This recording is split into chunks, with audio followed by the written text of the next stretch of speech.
Hi, my name is Robert Hibbs. I'm the Bishop Suffragan of the Episcopal Diocese of West Texas. I resigned my jurisdiction as Bishop Suffragan when I reached the canonically mandated age of 72. Prior to being ordained bishop, I had served as a parish priest in a number of congregations, both rural and urban, in the state of Texas. And before coming to Texas, I had been for 15 years in the Philippines as an academician serving on the faculty of St. Andrew's Theological Seminary in Quezon City, serving as a professor of moral theology. And then for my sins, I got appointed subdean and subsequently dean of that institution.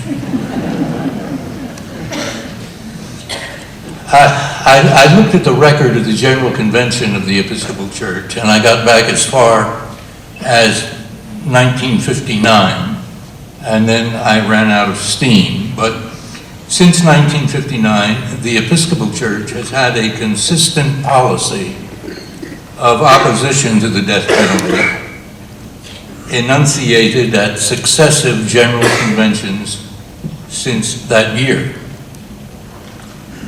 During years of general convention in which I was privileged to serve as a member of the House of Deputies, General Convention is a bilateral institution, and latterly as a member of the House of Bishops, I was happy to affirm with significant majorities, and now I'm quoting a typical utterance from the General Convention.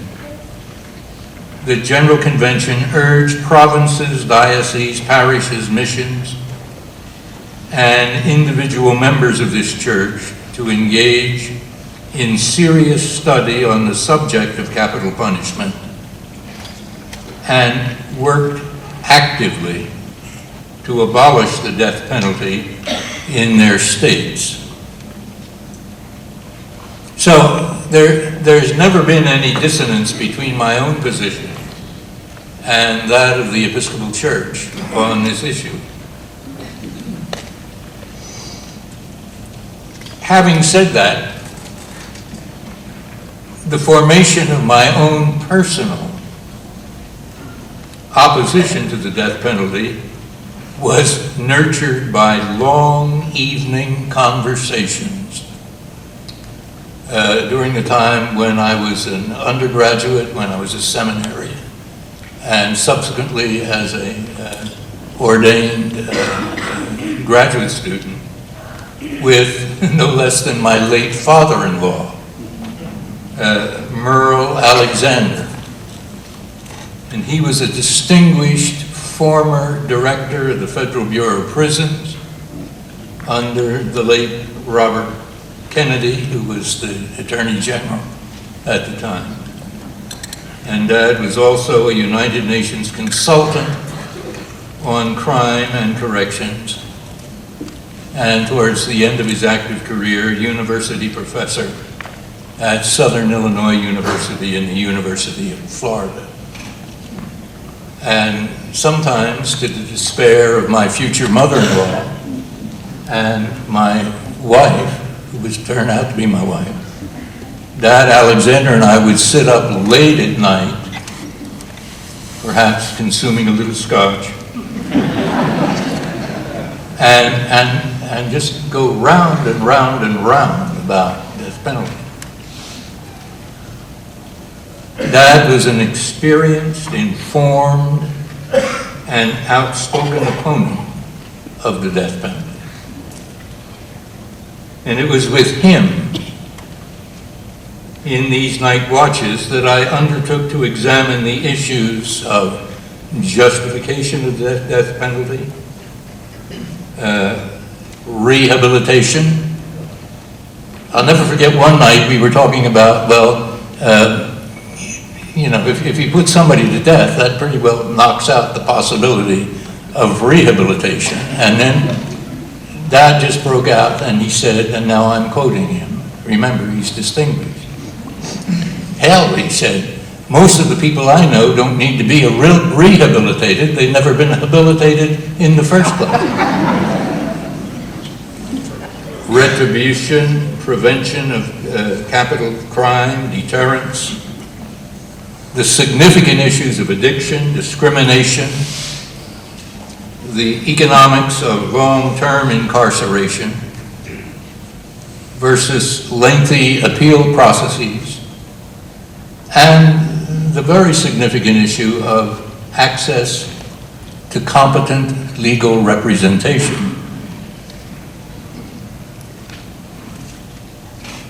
Now, long years ago, I was ordained, I was a priest, and I was put in contact with a young man in Austin, Texas, whose sister had been sexually abused and tormented and then thrown into Lake Austin. And her battered body on the autopsy table revealed that she had died by drowning. And I met her brother on the night he was raging against the two young men who had been arrested and charged with this murder. His intent that night was to commit a crime so that he would be arrested and have an opportunity perhaps to attack. And what he wanted to do was kill those perpetrators. He was sort of handed off to me, and somebody said, Bob, do what you can to deliver this man from his rage, his hatred. We would walk along the riverbank there in Austin. And one day, while we were walking along, two little boys were kicking a soccer ball. They were real youngsters, maybe like 6, 7, something like that. They happened to belong to the same ethnic minority as the two men who had killed his sister. One of the little curly-headed kids kicked the ball, and it rolled up to the feet of my now friend. And he picked it up, and he threw it back to the youngster. And then I said to him, I said, what do you suppose it would take to turn a child like that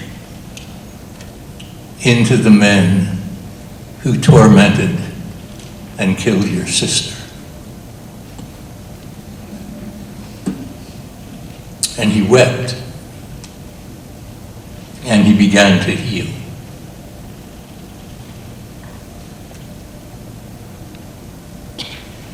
As a consequence of these discussions, together with my own experience both here and abroad, I am persuaded that there is no morally justifiable defense for the death penalty, and that its continuance among us is itself ethically and spiritually reprehensible.